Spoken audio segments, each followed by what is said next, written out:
आपके प्यार में हम संवरने लगे, देख के आपको हम निखरने लगे।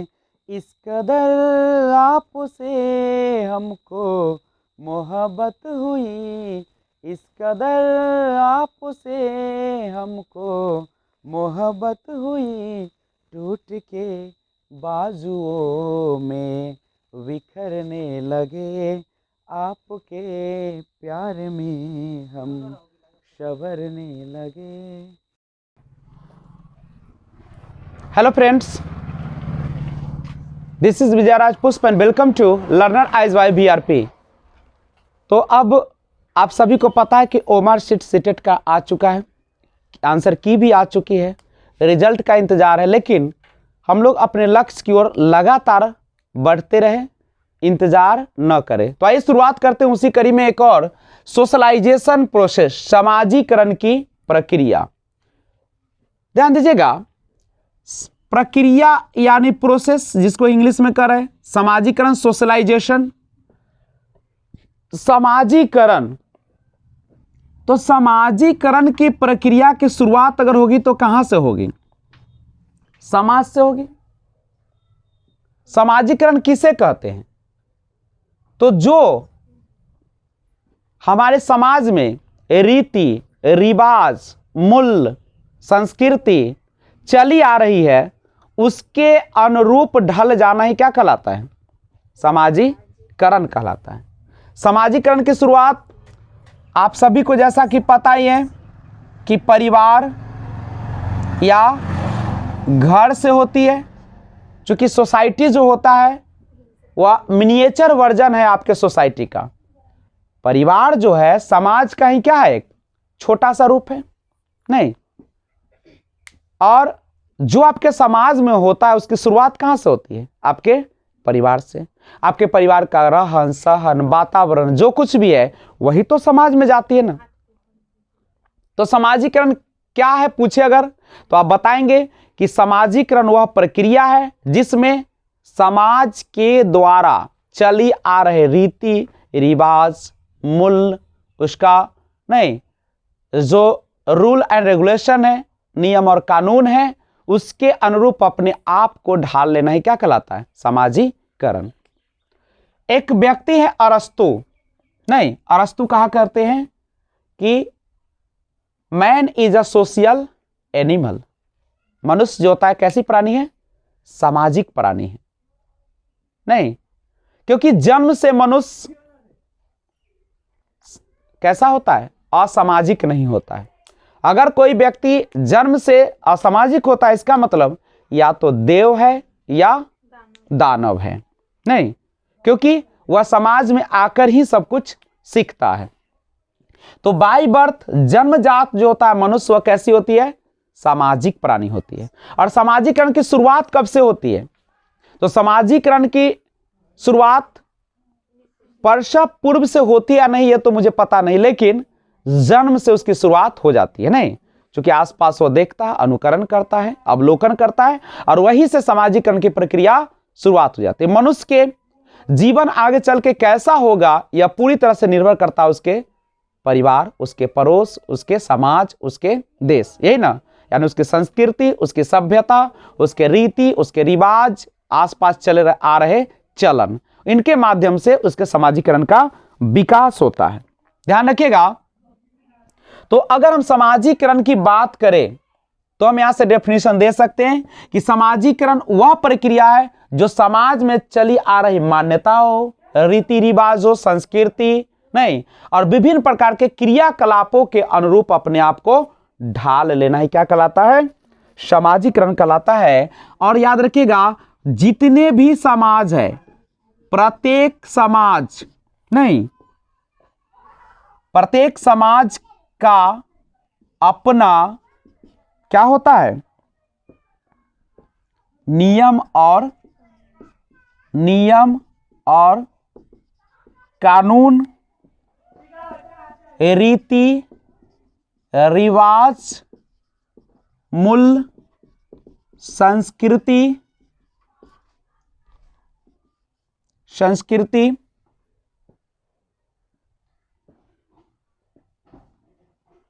होती है, यानी प्रत्येक समाज का अपना नियम और कानून, रीति रिवाज, मूल्य और संस्कृति होती है। करेक्ट है।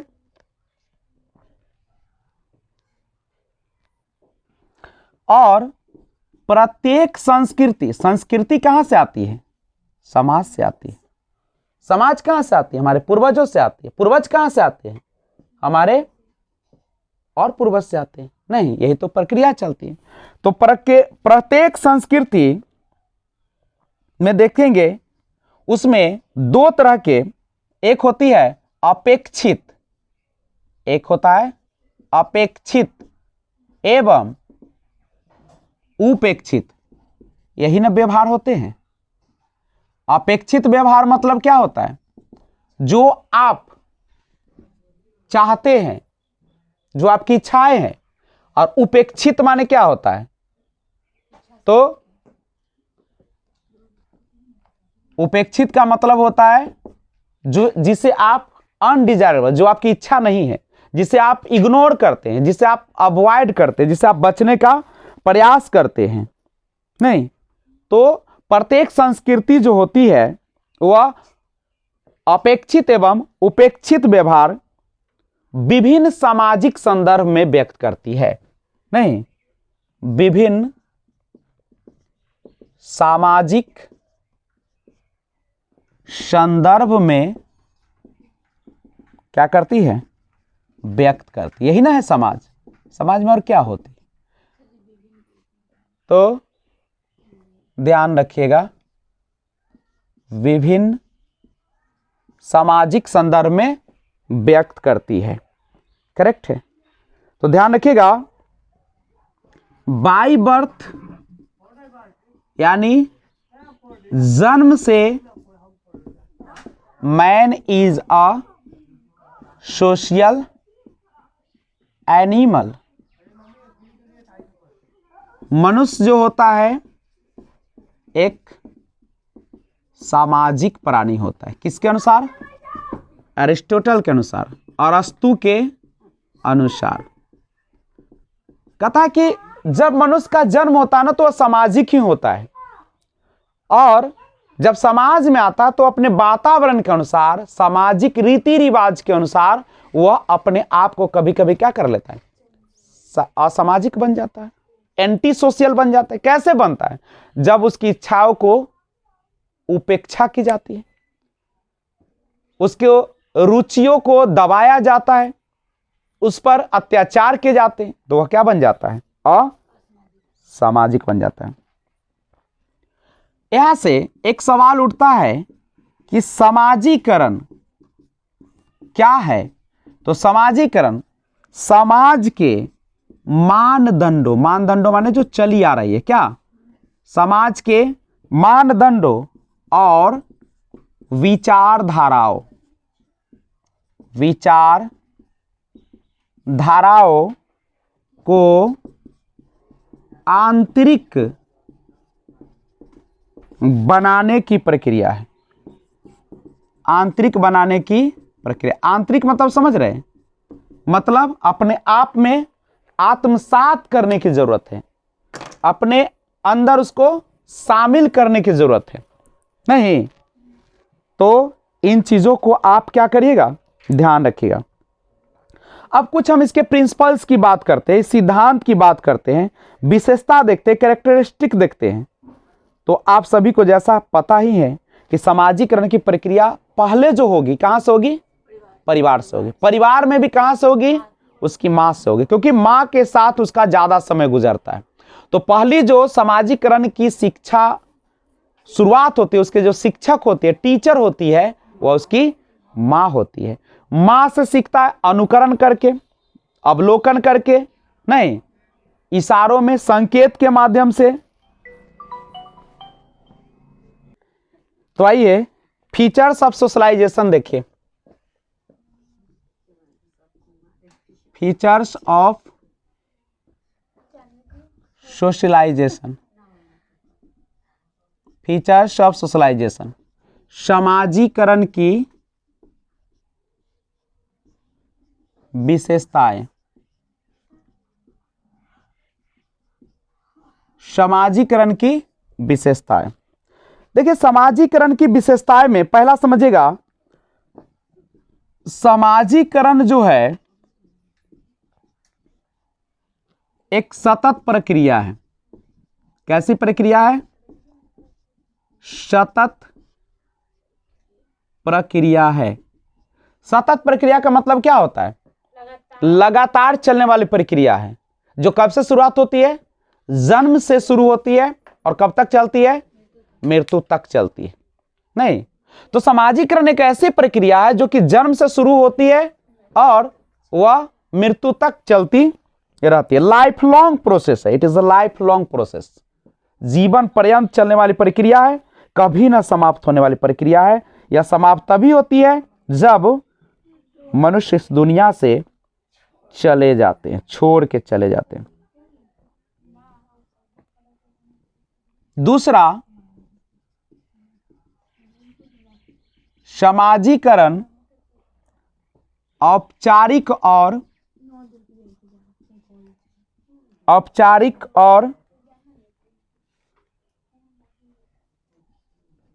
अनौपचारिक रूप से होता है।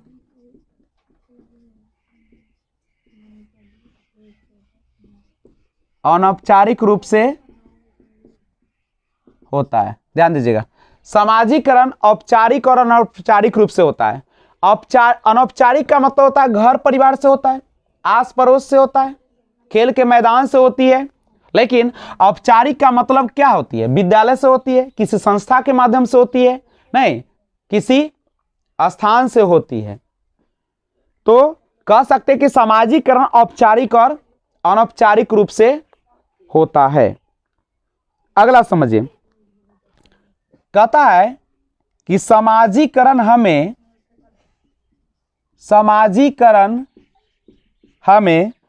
अनुशासित करता है। समाजीकरण हमें अनुशासित करता है। अनुशासित का मतलब क्या होता है? समाजीकरण हमें एक ढंग में रहना सिखाता है, एक कायदे कानून में रहना सिखाता है।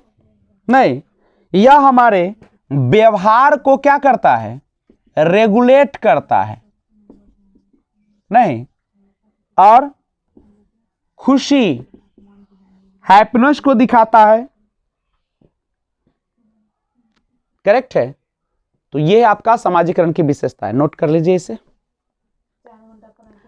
टाइप्स ऑफ सोशलाइजेशन, यानी देखते हैं समाजीकरण के प्रकार की बात करेंगे। Types of socialisation.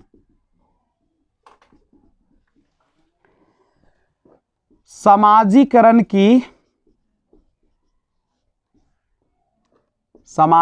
के प्रकार, टाइप्स देते हैं। देखिए जनरली समाजीकरण के जो प्रकार होते हैं वो कितने प्रकार होते हैं? जनरली होते तो ऐसे लोग 5 टाइप्स पढ़ते हैं, लेकिन जनरली जो होते हैं इसमें 2 ही टाइप्स होते हैं। एक होता है प्राइमरी और दूसरा होता है सेकेंडरी। तो टाइप्स ऑफ सोशलाइजेशन की बात करें तो हम कह सकते हैं primary socialisation and secondary socialisation.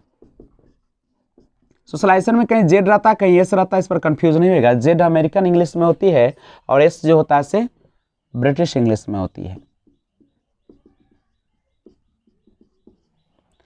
तो ये है हमारा प्राथमिक समाजीकरण और ये है आपका द्वितीयक, या इसी का नाम है गौण समाजीकरण।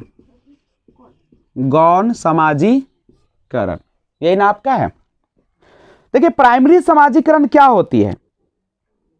तो प्राइमरी समाजीकरण जो होती है, प्राथमिक समाजीकरण उसे कहते हैं जिसकी शुरुआत कहां से होती है? घर से होती है। ठीक है, ये हमारे जीवन का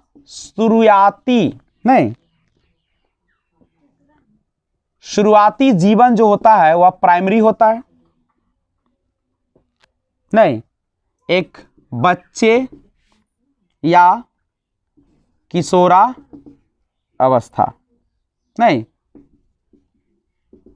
ध्यान दीजिएगा, प्राथमिक समाजीकरण कहां से शुरुआत होती है? तो एक चाइल्ड से किशोरावस्था तक, एक चाइल्ड से यानी शैशवावस्था से इसकी अगर शुरुआत करें तो प्रसव जन्म से कहां तक चलती है? जनरली किशोरा अवस्था। ऐसे जनरली लिखना भी उतना जरूरत नहीं है, बस याद रखिएगा कि प्राइमरी सोशलाइजेशन जो होती है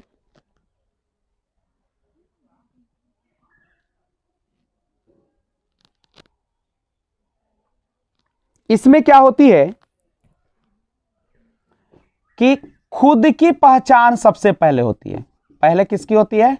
खुद की पहचान यहां से होती है, जो प्राप्त किया जाता है पहले, और बाद में वह कहां जाता है? सेकेंडरी में जाता है। यानी सिंपल एक लाइन में लिखिएगा कि घर और जहां परिवार लिखा रहे ऑप्शन में, उसको मानिएगा प्राइमरी, प्राथमिक समाजीकरण। और जिस ऑप्शन में घर परिवार न रहे, यानी जिसमें विद्यालय रहे, वह कुछ भी रहे या नहीं, विद्यालय अगर है तो वह कौन सा हो जाएगा? द्वितीयक या गौण हो जाएगा। यानी परिवार को छोड़कर सारा का सारा कौन कहलाता है? सेकेंडरी सोशलाइजेशन कहलाता है।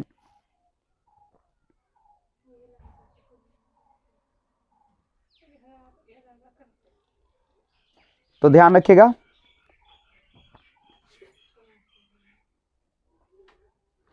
अब एक बात समझिए, ऐसे सोशलाइजेशन जो होते हैं जनरली एक और प्रकार का होता है, एंटीसिपेटरी सोशलाइजेशन भी होता है, और एक होता है रीसोशलाइजेशन। रीसोशलाइजेशन समझते हैं क्या होता है? रीसोशलाइजेशन पुनः समाजीकरण, मतलब आप जिस समाज में रह रहे थे और उसके बाद जब अलग गए तो बिल्कुल उससे नया समाज आ गया, नया सभ्यता संस्कृति आ गए, तो उसी को हम लोग क्या कहते हैं? रीसोशलाइज। जैसे मान लीजिए कि आप गांव समाज में रहते थे और आपके पिता ने आर्मी में जॉब कर रहे हैं, और आप जब यहां से, आपके पिता जब आर्मी में जॉब करने के लिए गए होंगे, तो क्या हमारे यहाँ जो समाज है वैसा ही आर्मी का समाज होगा? बिल्कुल अलग होगा। तो जो बच्चे वहां पे आर्मी में ज्वाइन करने के बाद एक नए समाज में अपने आप को ढालता है, पुरानी चीजों को भूलता है, नए चीजों को ढालता है, उसी को हम लोग क्या कहते हैं? री सोशलाइजेशन। और एक होता है anticipatory, anticipatory socialisation. Anticipatory socialisation क्या होता है? जिसको हम बोलते हैं हिंदी में प्रत्याशात्मक समाजीकरण। प्रत्याशात्मक समाजीकरण किसे कहते हैं पता है? ये जो होता है एंटीसिपेट, जैसे अगर हमें किसी दूसरे ग्रुप में शामिल होना है, मान लीजिए कि हम हैं और हम चाहते हैं कि बगल वाले ग्रुप में जो कि अलग वाला समाज है या जो अलग खेल रहा है कोई, हम उसमें शामिल होना चाहते हैं, तो हमें क्या करना पड़ेगा? हमें अपने आप को समाज के अनुरूप बनाना पड़ेगा। हम अगर उसमें शामिल हो जाते हैं दूसरे दल में, तो हमें क्या करना पड़ेगा? उस दल के अनुसार अपने आप को ढालना पड़ेगा, नहीं? और उसके मानदंड, उसके जो नियम कानून है, उसका जो रीति रिवाज है, उसके अनुसार अपने आप को बदलना पड़ेगा। तो वह जो कहलाता है उसी को हम लोग कहते हैं एंटीसिपेटरी सोशलाइजेशन। उसी को हम लोग क्या कहते हैं? Anticipatory socialisation. तो आइए देखते हैं agents of socialisation. Agents of socialisation यानी समाजीकरण के वाहक कौन कौन हैं, नहीं, कौन से समाजीकरण में हिस्सा लेते हैं। तो एजेंट्स कौन कौन होते हैं, वाहक कौन कौन से होते हैं? आप सभी को पता है कौन होते हैं? हमारा परिवार, क्योंकि परिवार जो है अहम भूमिका निभाती है हमारे समाजीकरण में, क्योंकि समाजीकरण की शुरुआत ही परिवार से होती है। बच्चे का अधिकांश समय घर पे माँ के पास होता है, प्रथम शिक्षिका भी माँ होती है। तो परिवार, जिस प्रकार के परिवार में रहते हैं आप उसी प्रकार के बन जाते हैं। उसके बाद आपके सोशलाइजेशन में शिक्षा का बहुत बड़ा महत्व होता है, क्योंकि जब तक व्यक्ति में एजुकेशन नहीं आता है, शिक्षा नहीं आता है, तब तक वह सही गलत की अंतर को भी नहीं समझता है और वह समाजीकरण में बाधक भी बन जाता है। तो समाजीकरण के लिए शिक्षा सबसे बड़ी जरूरत होती है। तीसरा होता है धर्म। धर्म भी उसका एजेंट है। हम धर्म के माध्यम से संस्कृति को सीखते हैं, उसके रीति रिवाज को सीखते हैं, नहीं, विभिन्न प्रकार के पहनावों को भी सीखते हैं। तो ये सारा हमारे क्या है? Agents of socialisation. और साथी समूह जो होते हैं हमारे, ये तो काफी अहम भूमिका निभाते हैं, नहीं? क्योंकि साथी समूह जिस प्रकार के होते हैं उसी प्रकार के बच्चे भी क्या करते हैं, उसी के अनुरूप बनना चाहते हैं। अगर कोई फैशनेबल है तो उसके आसपास रहने वाले भी चाहते हैं कि फैशनेबल बन जाए, नहीं? क्योंकि ये अनुकरण करते हैं सभी लोग, नहीं? उसके बाद आपका जो विद्यालय है ये तो सबसे बड़ा भूमिका निभाता है, क्योंकि अधिकांश समय बच्चे का क्या हो जाता है, विद्यालय में ही गुजरने लगता है। और उसके लिए आदर्श जो होते हैं उसके कौन होते हैं, शिक्षक। अगर शिक्षक के कथनी और करनी में अंतर हो जाए तो फिर सामाजिकरण में बाधक बन जाता है। वही बच्चा आगे चल के क्या हो जाता है, एंटी सोशल, असामाजिक बन जाते हैं, नहीं? उसके बाद आपके आस पड़ोस, यह भी इसमें अहम भूमिका निभाती है, नहीं? तो यह है आपका सारा एजेंट्स है किसके, सामाजिकरण के। और एक बात याद रखिएगा कि परिवार जो होती है प्राथमिक होती है। कौन होती है, प्राथमिक। और जो परिवार को छोड़ के विद्यालय जो होती है वो सब क्या होती है, द्वितीयक। इसमें बच्चे का आर्थिक स्थिति भी आपके सामाजिकरण में अहम भूमिका निभाती है। आपका इकोनॉमिक स्टेटस जो होते हैं वह भी आपको क्या करती है, प्रभावित करती है। अगर बच्चे की आर्थिक स्थिति ठीक नहीं है तो वो दबे कुचले रहेंगे, लोगों की बातों को सुनना पड़ेगा, उसको सताया जाएगा, जिसके कारण क्या हो जाएगा, सामाजिकरण की प्रक्रिया बाधित हो जाएगा। उसके बाद जो होता है लीगल सिस्टम्स, वैधानिक प्रणाली, लीगल सिस्टम जो होते हैं वैधानिक प्रणाली, यह भी अहम भूमिका निभाता है। और 9 नंबर, भाषा का अहम रोल होता है, नहीं?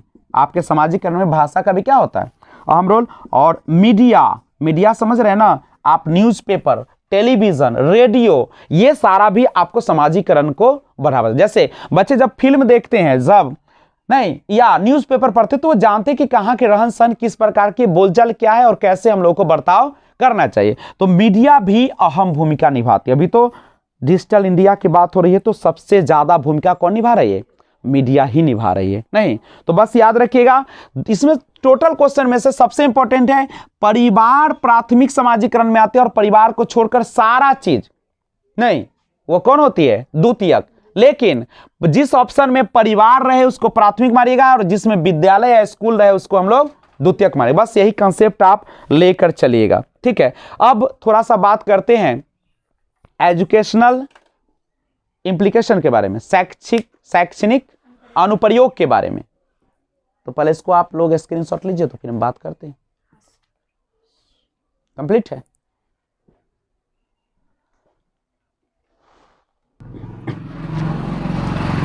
आइए कुछ एजुकेशनल इंप्लीकेशन की बात करते हैं।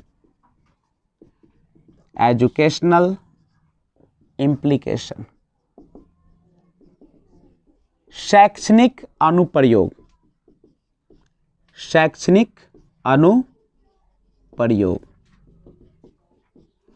देखिए शिक्षा जगत में सामाजिकरण का बहुत बड़ी भूमिका होती है।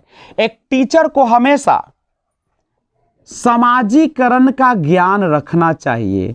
वह जिस भी जगह हो वह उसी के वातावरण के अनुसार, उसी के माहौल के अनुसार ही उसको अपने आप में क्या करना चाहिए, बदलाव लाना चाहिए, नहीं? क्योंकि बच्चे आपको आदर्श मानते हैं और अगर आप उस समाज के रीति रिवाजों परंपराओं के अनुसार नहीं होंगे तो फिर बहुत ही दिक्कत हो सकती है।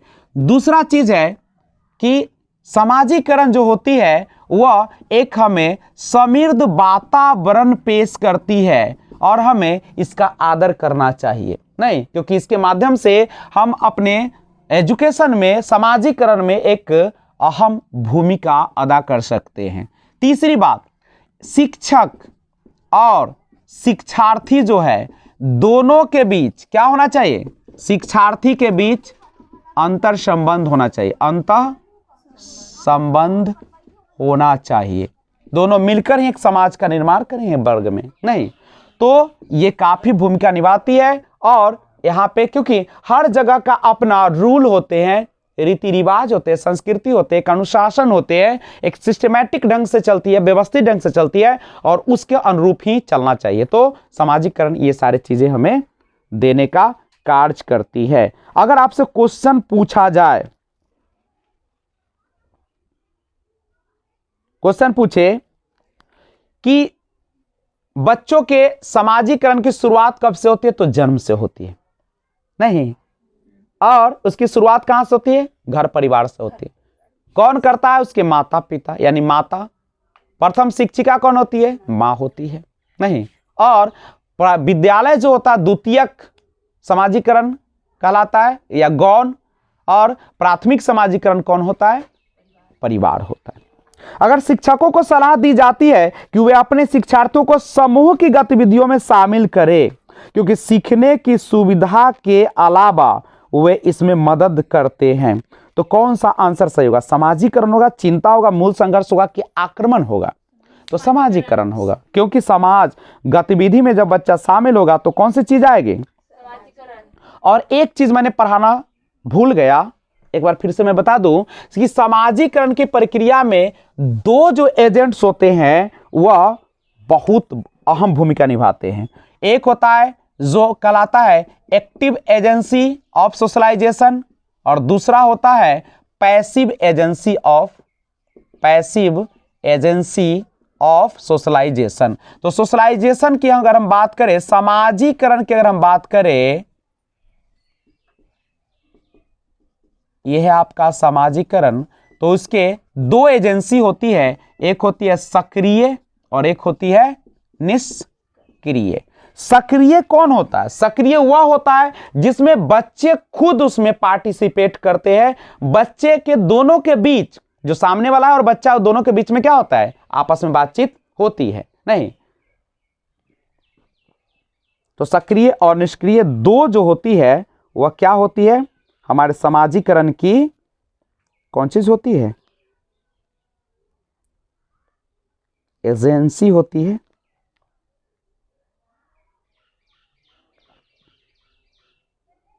तो आइए हम इसके बारे में जाने थोड़ा सा। समाजीकरण के दो एजेंसी, एक्टिव और पैसिव एजेंसी ऑफ सोशलाइजेशन। तो आइए, एक्टिव एजेंसी ऑफ सोशलाइजेशन कौन होती है, तो हमारा घर हो सकता है, हमारा स्कूल या विद्यालय हो सकता है, हमारा पीयर्स हो सकता है। नहीं, ये सब क्या है, क्या इसमें दोनों में पार्टिसिपेशन होगा कि नहीं, बच्चे इसमें एक्टिव रहेंगे कि नहीं रहेंगे, नहीं। और पैसिव निष्क्रिय जो होती है वह होती है आपकी लाइब्रेरी, पुस्तकालय जिसको आप बोलते हैं। नहीं, देखिए लाइब्रेरी भी एक सोशलाइजेशन की प्रक्रिया है, लेकिन कैसी है, पैसिव है, निष्क्रिय एजेंसी है। कैसे, क्योंकि लाइब्रेरी में आप किसी और से घुलते मिलते नहीं हैं, लेकिन वहां नियम है कि नहीं, अपना एक रीति है कि नहीं। दूसरा, आपका जो किताब है, किताब से हम लोग बात तो नहीं करते उससे, लेकिन उससे जुड़े हुए हैं कि नहीं समाजीकरण में, बिल्कुल जुड़े हुए हैं।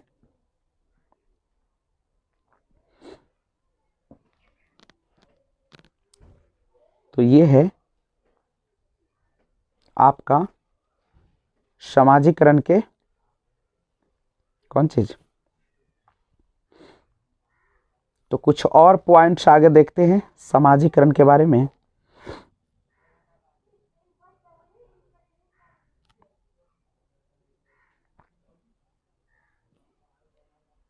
तो बढ़े आगे।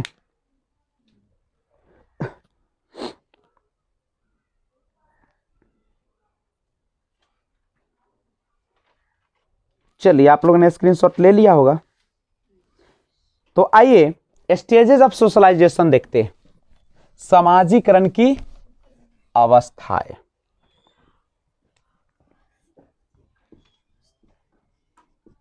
समाजीकरण की अवस्थाएं, स्टेजेस ऑफ सोशलाइजेशन।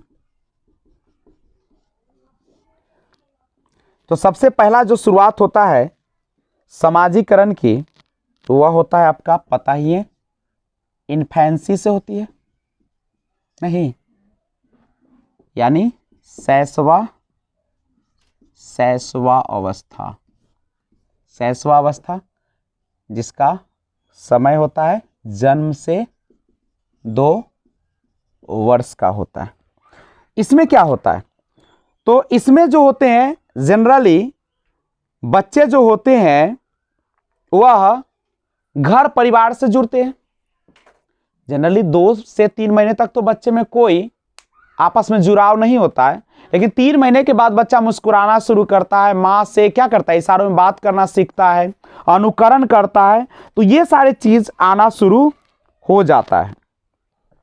दूसरा जो सामाजिकरण की अवस्थाएं हैं वह होता है पूर्व बाल्या अवस्था। आपको पता है कि बाल्यावस्था को हरलॉक ने 2 भागों में बांटा था, नहीं, पूर्व बाल्यावस्था और उत्तर बाल्यावस्था। पूर्व बाल्यावस्था का समय जो होता है 2 से कितने वर्ष का होता है, 6 वर्ष का होता है। इसे हम लोग जानते हैं, ऐसे जनरली शैशवावस्था को हम लोग ट्वाइज कहते हैं, लेकिन होता रियल में ट्वाइज कौन सा होता है, पूर्व बाल्यावस्था। यानी यह खिलौने की आयु, ऐसे देखिएगा तो थ्योरी में मिलेगा आपको कौन सा, शैशवावस्था को खिलौने की आयु, लेकिन हमारी सीटेट इसको स्वीकार नहीं करते। सीटेट कहते हैं पूर्व बाल्यावस्था ही खिलौने की आयु होती है। पूर्व स्कूल की आयु होती है, पूर्व स्कूल नहीं, और पूर्व गिरोह की अवस्था होती है, पूर्व गिरोह की अवस्था, यानी समूह के पहले की अवस्थाएं होती है।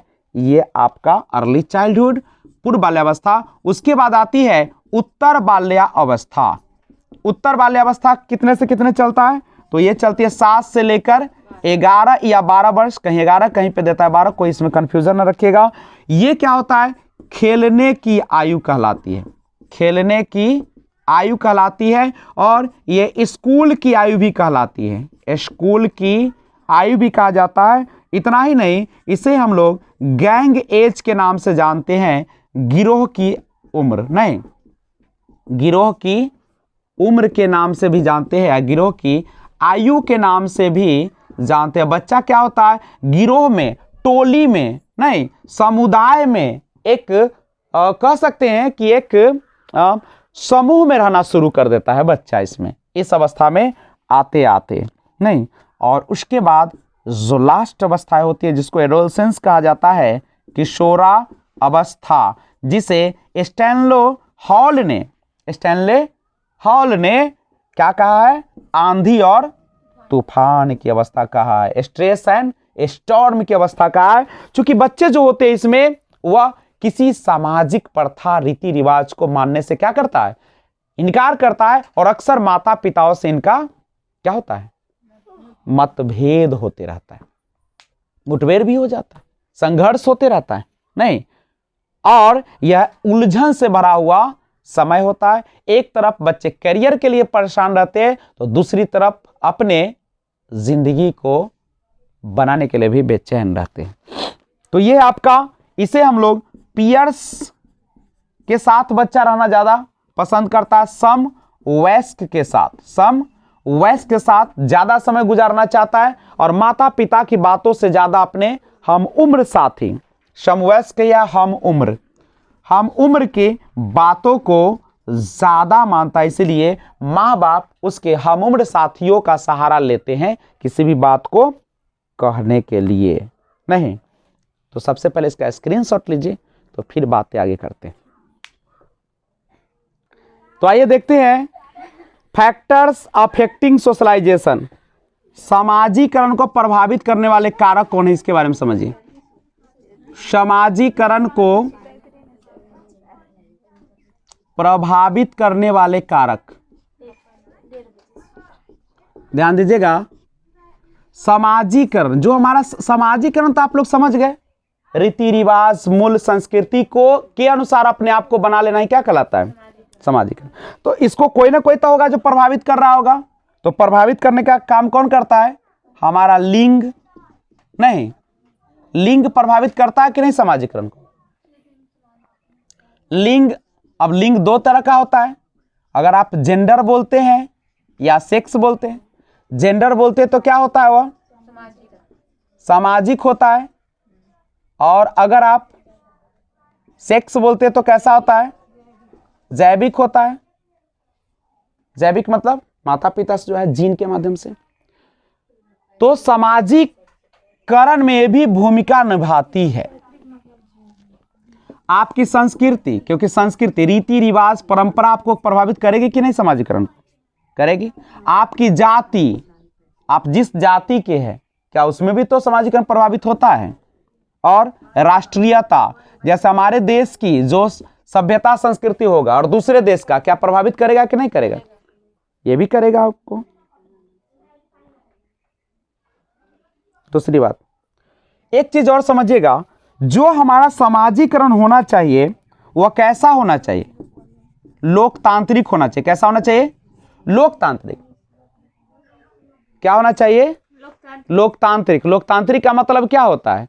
जिसमें बच्चे को, मतों को क्या देना चाहिए? बच्चे की बात ही मान, हाँ, बच्चों की बातों की मान्यता देना चाहिए। और बच्चे के जो विचार होते हैं उसको व्यक्त करने का समृद्ध माहौल देना चाहिए। बच्चों को पूछने का भी एक माहौल देना चाहिए। सत्तावादी नहीं होना चाहिए। सत्तावादी समझते हैं? सत्तावादी नहीं होना चाहिए, मतलब आप कहे वैसा बच्चा करे, ऐसा नहीं होना चाहिए। नहीं, इसमें राजतंत्रात्मक व्यवस्था नहीं होनी चाहिए कि आप बच्चे को इग्नोर करते हैं, बच्चे को पूछने का मौका नहीं देते, बच्चे को डांटते हैं, फटकारते हैं। ये सत्तावादी नहीं होना चाहिए कि आप ही सब कुछ है, बच्चा कुछ नहीं। हर चीज में बच्चे की अहम भूमिका है और बच्चे की राय लेना जरूरी है कोई भी काम करने से पहले, और बच्चे को प्राथमिकता देना ही पड़ेगा समाजीकरण में। समझ रहे हो बात को? तो ये है